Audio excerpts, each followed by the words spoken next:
Hello? Hello, Rosa. Kumusta ang biyahe mo? Sino kasama mo dyan? Ako lang.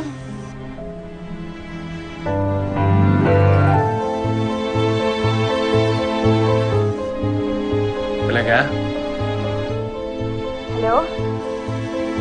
Hindi kita masyadong marinig. Hello?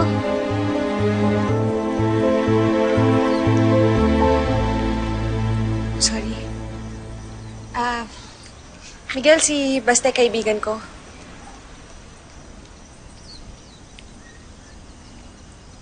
Ano ba?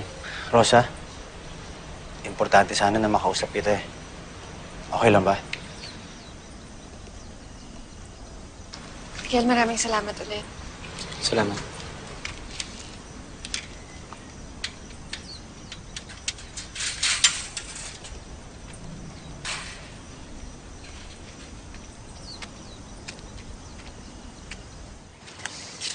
Rosa,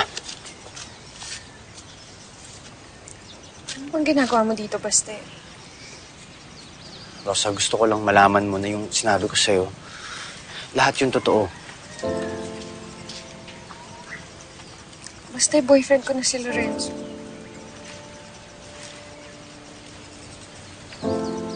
Alam ko. Alam ko na hindi rin ako dapat nagtatapat sa'yo ngayon. Pero Rosa, hindi ko rin makapatawad yung sarili ko kung hindi mo malalaman yung totoo ko nararamdaman. Mas ayoko na rin magsinungaling sa sarili ko eh. Hindi ko kayang tanggapin na best friend na yung tingin ko sa'yo kahit alam kong hindi.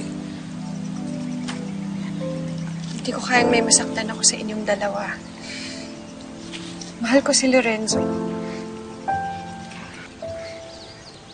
Mahal din kita dahil best friend kita. Rosa, kung may nararamdaman ka para sa akin, huwag mong pahirapan yung sarili mo.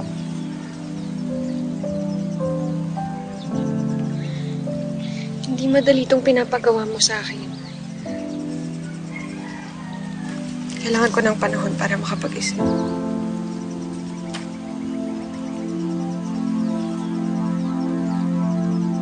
Rosa.